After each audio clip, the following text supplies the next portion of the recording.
Mi novia, madre soltera, dijo, pagarás la manutención de mi hijo porque ya te considera su padre. Cuando intentó demandarme, todos se burlaron de ella. Tengo 24 años y escribo esto porque necesito una opinión externa y honesta sobre una situación que se ha ido complicando poco a poco. No busco quedar bien ni mal, solo contar lo que pasó tal como lo viví. Conocí a Paula cuando yo tenía 23 y ella 21. Nos presentamos por medio de amigos en común y, desde el inicio, hubo una conexión muy fuerte. Salimos varias veces en poco tiempo y todo se dio de forma bastante intensa. Hablábamos a diario, nos veíamos siempre que podíamos y la relación avanzó rápido, quizá más rápido de lo que yo estaba acostumbrado, pero en ese momento no me pareció algo negativo. Paula era muy cariñosa, atenta y emocional. A veces sentía que se involucraba demasiado rápido, pero lo interpreté como interés genuino. En nuestras primeras citas nunca mencionó nada fuera de lo común sobre su vida personal. Hablábamos de gustos, planes, trabajo, familia, pero no tocaba ciertos temas más profundos. Fue hasta la tercera cita cuando me confesó algo importante. Recuerdo bien ese día porque noté que estaba nerviosa desde que nos vimos. Estaba callada, distraída y, en un punto, comenzó a llorar sin decir nada. Pensé que había pasado algo grave. Después de insistir un poco, me dijo que tenía un hijo. Me explicó que era madre soltera y que su hijo era pequeño. Me dijo que había tenido miedo de decírmelo antes porque pensaba que yo dejaría de verla. Estaba muy alterada, llorando y repitiendo que entendía si ya no quería seguir saliendo con ella. Fue una situación incómoda y emocional. En ese momento, siendo honesto, me sorprendí. No porque tuviera un hijo, sino porque no lo había mencionado antes. Aún así, le dije que no había problema, que agradecía su sinceridad y que eso no cambiaba lo que sentía por ella. No tomé esa decisión después de pensarlo mucho, simplemente reaccioné desde la empatía. Ella se calmó, me abrazó y me agradeció varias veces por no juzgarla. Seguimos saliendo con normalidad. Con el tiempo, fui conociendo más sobre su situación. Me contó que el padre del niño no estaba presente y que ella se hacía cargo sola. Trabajaba en un empleo con un sueldo modesto y vivía con su madre, quien la ayudaba a cuidar al niño cuando podía. Yo, por mi parte, trabajaba junto con mi hermano en un negocio familiar de venta de tenis. No éramos ricos, pero nos iba bien. Teníamos ingresos estables y suficientes para vivir cómodamente. Siempre he sido responsable con el dinero y acostumbrado a ahorrar. Unos meses después de iniciar la relación, Paula me presentó a su hijo. Yo no estaba seguro de si era buena idea hacerlo tan pronto, pero ella insistió en que era importante para ella. El niño me trató bien desde el principio. Era educado, tranquilo y parecía contento cuando yo estaba presente. No me veía como una figura paterna, pero sí como alguien cercano. Al principio, mi relación con el niño fue normal. Jugábamos un poco cuando nos veíamos, hablábamos y nada más. Nunca me impuse ni intenté ocupar un lugar que no me correspondía. Simplemente era la pareja de su madre. Con el paso del tiempo, Paula comenzó a pedirme ayuda económica en cosas pequeñas.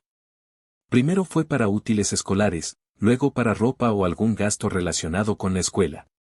Me explicaba que su sueldo apenas alcanzaba y que quería darle lo mejor a su hijo. Como yo tenía la posibilidad de ayudar y el niño siempre había sido respetuoso conmigo, accedí. Quiero aclarar que en ningún momento ella me exigió dinero al inicio. Siempre lo pedía con cierta vergüenza y explicando su situación. Yo veía esto como una ayuda ocasional, no como una obligación. Además, nuestra relación iba bien y yo quería apoyarla. La situación cambió cuando Paula perdió su trabajo. Según me dijo, hubo recortes y ella fue una de las personas despedidas. Esto la afectó mucho emocionalmente. Estaba estresada, preocupada y constantemente hablaba de que no sabía cómo iba a salir adelante. Durante ese periodo, comencé a ayudar más. Cubría algunos gastos de la casa, compraba despensa ocasionalmente y me hacía cargo de ciertos pagos relacionados con el niño. Nunca hablamos de una cantidad fija ni de algo formal. Simplemente yo ayudaba cuando podía. Al inicio, esto no me molestaba. Lo veía como algo temporal hasta que ella encontrara otro empleo. Sin embargo, con el paso de las semanas, noté que las solicitudes de dinero comenzaron a ser más frecuentes. Ya no se trataba solo de la escuela o cosas básicas, sino de gastos que antes ella resolvía por su cuenta. Además, la forma en la que pedía el dinero empezó a cambiar. Ya no era una petición acompañada de una explicación, sino comentarios como que no había otra opción o que yo era la única persona en quien podía apoyarse. Cada vez que dudaba o decía que ese mes estaba ajustado, ella se molestaba o se ponía triste. El niño seguía tratándome bien y, con el tiempo, comenzó a llamarme para jugar o buscarme cuando llegaba a su casa. Paula empezó a señalar eso, diciendo que su hijo ya me veía como una figura importante en su vida. Yo no sabía cómo responder a esos comentarios y prefería no profundizar. A partir de ese punto, empecé a sentir cierta presión que antes no existía. Las ayudas dejaron de sentirse voluntarias y comenzaron a parecer una expectativa constante. Paula ya no hablaba de buscar trabajo con la misma urgencia y daba por hecho que yo cubriría varios gastos. Fue entonces cuando noté que Paula comenzaba a hacerse más exigente. Una noche, cerca de las 11, Paula me llamó llorando. Contesté de inmediato porque rara vez me llamaba a esa hora. Apenas podía hablar. Entre sollozos, me dijo que el padre de su hijo había llegado a su casa completamente borracho. De fondo se escuchaba al niño llorando con desesperación. Paula me explicó que el hombre estaba tocando la puerta con fuerza, gritando que iba a llevarse a su hijo, que tenía derecho a verlo y que nadie se lo iba a impedir. Ella estaba aterrada. Me pidió ayuda, me dijo que no sabía qué hacer y que tenía miedo de que entrara por la fuerza. No lo pensé demasiado. Me puse los zapatos, tomé las llaves del auto y salí de inmediato. Antes de arrancar, llamé al 911 y expliqué la situación, di la dirección de Paula y pedí que enviaran una patrulla lo antes posible. Cuando llegué a su casa, la escena era peor de lo que imaginaba. El hombre estaba afuera, visiblemente ebrio, gritando incoherencias. Golpeaba la puerta y amenazaba con llevárselo por las buenas o por las malas. Paula estaba dentro, llorando, abrazando a su hijo. Intenté mantener la calma y le pedí al hombre que se retirara, que la policía ya venía en camino. Él reaccionó de forma agresiva, comenzó a insultarme y sacó una navaja. Empezó a amenazar a todos, diciendo que nadie iba a decirle qué hacer con su hijo. Fueron minutos muy tensos. Yo estaba consciente de que no podía hacer nada imprudente. Solo intentaba mantener distancia y hablarle para que se calmara. La policía tardó un poco en llegar, pero cuando finalmente apareció, la situación se controló. Los oficiales redujeron al hombre y lo esposaron. Durante el proceso, confirmaron que tenía antecedentes. Se lo llevaron detenido. No nos dijeron cuánto tiempo estaría en prisión ni qué seguiría después. Solo nos indicaron que, por el momento, no representaría una amenaza. Cuando todo terminó, Paula se derrumbó. Corrió hacia mí llorando, me abrazó con fuerza y me agradeció una y otra vez. Decía que si no hubiera ido, no sabía qué habría pasado. El niño seguía llorando y también se acercó a abrazarme. En ese momento ocurrió algo que me dejó incómodo, aunque no lo procesé del todo. El niño me miró y me dijo: «Tú sí eres un buen papá, no como él». No supe qué responder. Sentí algo extraño en el pecho, una mezcla de incomodidad y confusión. Pero era una situación emocionalmente muy cargada y no quise corregirlo ni hacer un comentario que pudiera lastimarlo. Simplemente lo abracé y le dije que todo iba a estar bien. Paula me pidió que me quedara con ellos esa noche. Me dijo que tenía miedo de quedarse sola, que no podría dormir después de lo que había pasado. Accedí. Me quedé en el sillón mientras ella dormía con su hijo. A la mañana siguiente, me fui temprano a trabajar. Le dije que cualquier cosa me llamara. Pensé que, después de ese evento, las cosas se tranquilizarían un poco. Pero no fue así. Las semanas siguientes fueron raras. El ambiente entre nosotros cambió de forma sutil, pero constante. Paula ya no era la misma. Su tono empezó a ser distinto, más controlador. Me escribía constantemente para preguntarme dónde estaba, con quién, a qué hora iba a regresar. Comenzó a molestarse por cosas que antes no parecían importarle. Si le daba me gusta a una publicación de alguna empleada de negocio o seguía una cuenta nueva en redes sociales, me reclamaba. Me decía que le daba inseguridad, que después de todo lo que habíamos pasado esperaba más consideración de mi parte. Además, empezó a usar cada vez más a su hijo como punto central de nuestras conversaciones. Me decía frases como: el niño pregunta por ti cuando vienes a jugar con él. ¿Qué le vamos a hacer de cumpleaños al niño? El niño necesita ropa nueva. El niño necesita dinero para gastar en su escuela. Al principio accedía. Me sentía mal si decía que no.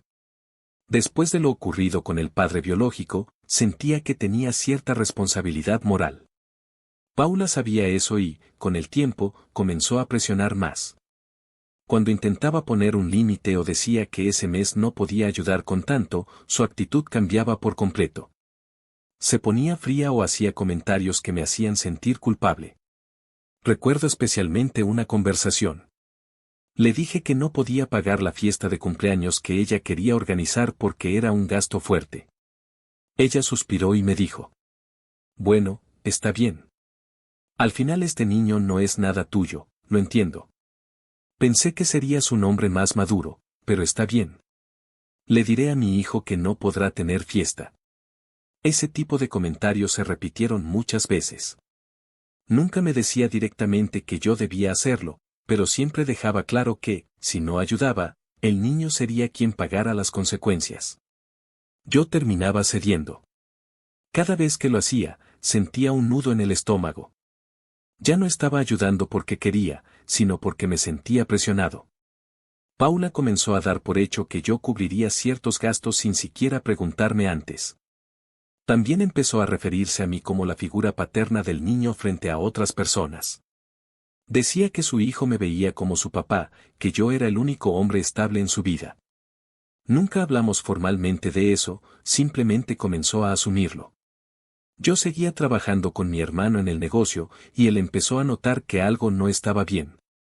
Me veía distraído, estresado. Notaba que cada vez tenía menos dinero disponible y que constantemente estaba preocupado. Aún así, no dije nada. Parte de mí pensaba que exageraba, que solo era una etapa difícil, que después de lo ocurrido con el padre del niño, Paula estaba actuando desde el miedo. Intentaba justificarlo. Pero esa sensación de estar siendo empujado a un rol que no había elegido no desaparecía. Al contrario, se hacía más fuerte con cada semana. Hasta que un día pasó algo que cambió por completo la forma en la que vi la situación. Un día Paula me pidió que me quedara a dormir en su casa. Me dijo que había escuchado ruidos extraños por las noches, que le daba miedo que el padre del niño regresara o que alguien intentara entrar. Aunque yo ya empezaba a sentirme incómodo con la dinámica entre nosotros, accedí. Pensé que era algo puntual y que ayudarla en ese momento no estaba mal. Esa noche no pasó nada fuera de lo normal. Dormimos poco, más por la tensión acumulada que por otra cosa. A la mañana siguiente, me desperté más tarde de lo habitual. Mi hermano me había dicho el día anterior que necesitaba descansar al menos un día, que me notaba agotado y distraído en el trabajo. Así que decidí tomarme la mañana con calma. Cuando salí de la habitación, Paula ya estaba despierta. Tenía el desayuno listo sobre la mesa. Se veía tranquila, incluso relajada, algo que me sorprendió. Me dijo que había llevado al niño a la escuela temprano y que después había pasado por algunas cosas. Desayunamos juntos. El ambiente era extraño, pero no tenso. Paula hablaba como si todo estuviera bien, como si las semanas anteriores no hubieran estado llenas de discusiones y presión. Yo le dije que, después de desayunar, me iría porque tenía cosas que hacer más tarde.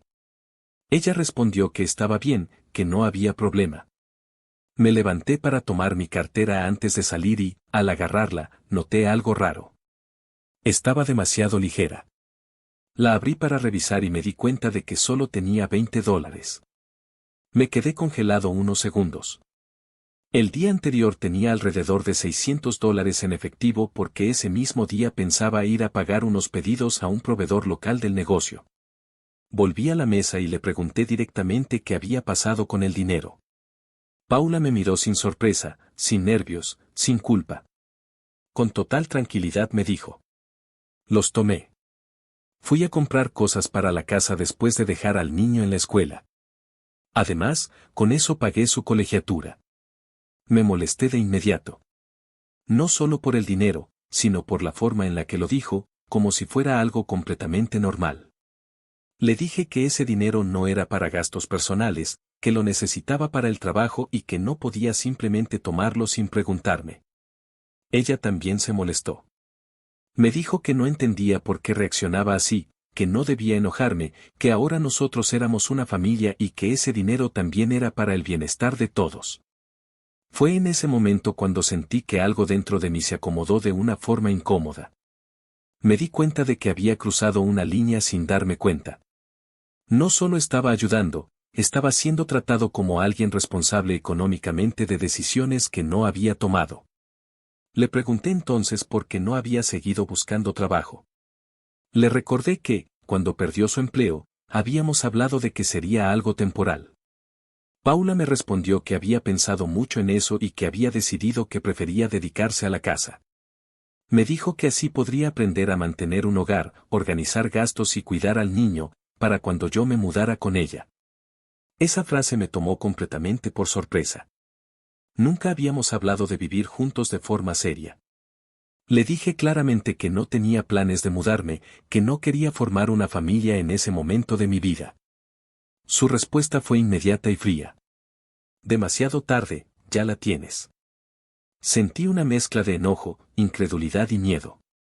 Le dije que eso no era cierto, que yo nunca había aceptado ese rol, que solo había intentado ayudar. Le dije que, desde hacía tiempo, sentía que ella solo se había dedicado a quitarme dinero y que yo había pensado que, al menos, tenía la intención de volver a trabajar. Paula me respondió que no, que nunca fue su prioridad regresar a un empleo. Que desde hacía tiempo pensaba en el día en el que viviríamos juntos, en cómo sería nuestra familia y en que yo me haría cargo de las responsabilidades económicas, como correspondía. Le dije que eso nunca se habló, que jamás me preguntó si yo quería eso. Le dije que su peor error había sido tomarse la libertad de sacar dinero de mi cartera sin mi permiso, como si fuera algo que le perteneciera. La discusión subió de tono. Ella decía que yo estaba exagerando, que solo estaba asustado por el compromiso, que el niño ya me veía como su padre y que no podía simplemente irme. Fue entonces cuando le dije que no podía seguir así. Que no confiaba en ella después de lo que había hecho.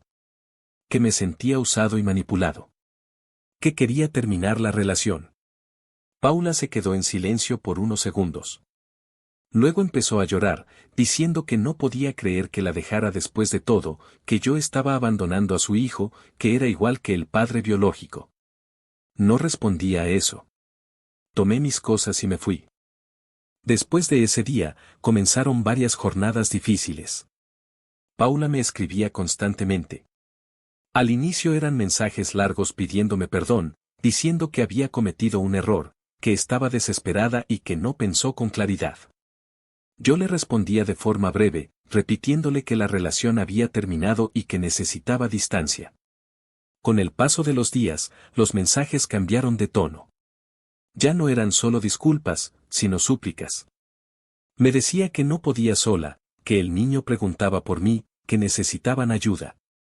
En varias ocasiones me envió audios de su hijo llorando, llamándome por mi nombre y preguntando cuándo iba a volver. Eso me molestó profundamente. Sentí que estaba utilizando al niño como una herramienta para presionarme emocionalmente. Cada vez que recibía uno de esos audios, me invadía una mezcla de culpa y enojo. Sabía que el niño no tenía la culpa, pero también entendía que esa situación no era justa para mí. Le pedí varias veces que dejara de enviarme ese tipo de mensajes. Le dije que me parecía incorrecto y manipulador. Ella respondía que no lo hacía con mala intención, que solo quería que entendiera cuánto me necesitaban. Finalmente, decidí bloquearla. Necesitaba cortar todo contacto para poder pensar con claridad y seguir con mi vida. Unos días después, Paula apareció en mi casa sin avisar. Cuando abrí la puerta y la vi ahí, me sorprendí y me incomodé.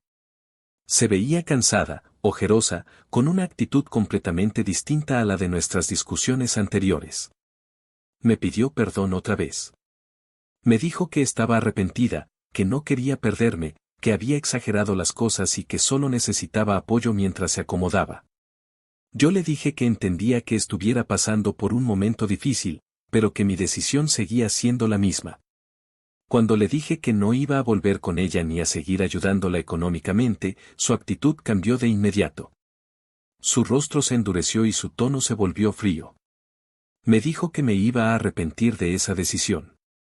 Entonces soltó una frase que me dejó helado. Me dijo que yo tendría que pagar manutención por su hijo. Le respondí que eso no tenía sentido, que el niño no era mío, que no había ningún vínculo legal ni biológico. Ella me miró fijamente y me dijo que eso no importaba, que su hijo me consideraba su padre y que, por lo tanto, yo debía hacerme responsable. Le repetí que eso no funcionaba así, que no podía obligarme a asumir una responsabilidad que nunca acepté. Ella no respondió. Simplemente se dio la vuelta y se fue. Esa misma tarde, ocurrió algo que no esperaba. Un amigo en común me envió un enlace a un video que Paula había subido a Facebook. En el video, ella se grababa mientras estaba en una comisaría. Se le veía alterada, hablando con varios oficiales. En el video, Paula explicaba su situación. Decía que yo me había negado a ayudarla económicamente, que había abandonado a su hijo y que ella estaba buscando que me obligaran a pagar manutención. Los oficiales la escuchaban con atención al principio. Pero la situación cambió cuando ella misma dijo que yo no era el padre biológico del niño y que tampoco había ningún documento que me reconociera como tal, pero que el niño ya me veía como su papá. En ese momento, los oficiales se miraron entre ellos.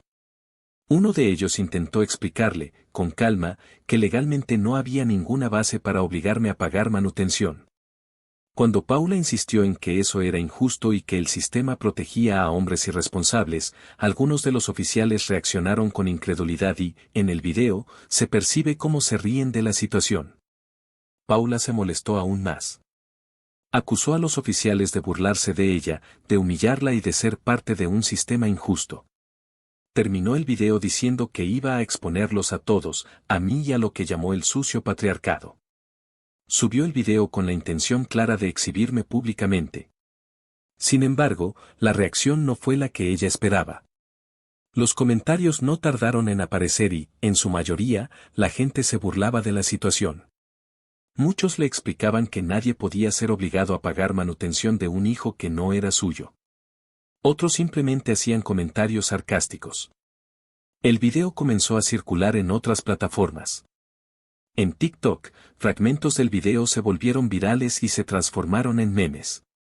Personas que no conocían ni a Paula ni a mí usaban el audio para burlarse de la idea de pagar manutención porque el niño te considera su padre. Días después, supe que Paula también había publicado una foto mía en un grupo de redes sociales dedicado a señalar a padres que no pagan pensión. En la publicación me acusaba de haber abandonado a su hijo. Nuevamente, la reacción fue negativa para ella. Muchas personas cuestionaron su versión y otras se burlaron directamente. Yo no respondí públicamente a nada. Decidí mantenerme al margen. Mi hermano y algunas personas cercanas me aconsejaron no involucrarme más y dejar que la situación se apagara sola. Tiempo después, me enteré por un amigo de ella que Paula había decidido irse de la ciudad. Al parecer, la presión social y la situación económica la llevaron a mudarse a casa de sus padres, quienes vivían en un pueblo pequeño. No supe más de ella después de eso. Con el tiempo, pude reflexionar sobre todo lo ocurrido. Entendí que cometí errores. Me involucré emocional y económicamente sin establecer límites claros. Permití que se asumieran responsabilidades que nunca acepté formalmente. Confundí ayudar con cargar responsabilidades que no me correspondían. También entendí que no todo chantaje es evidente desde el inicio. A veces comienza disfrazado de necesidad, de victimismo o de amor. Y cuando uno se da cuenta, ya está atrapado en una dinámica difícil de romper. Aprendí que ayudar no significa renunciar a uno mismo, y que establecer límites no te convierte en una mala persona.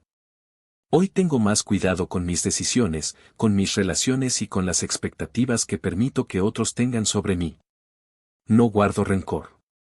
Solo me quedó una lección que no volveré a ignorar.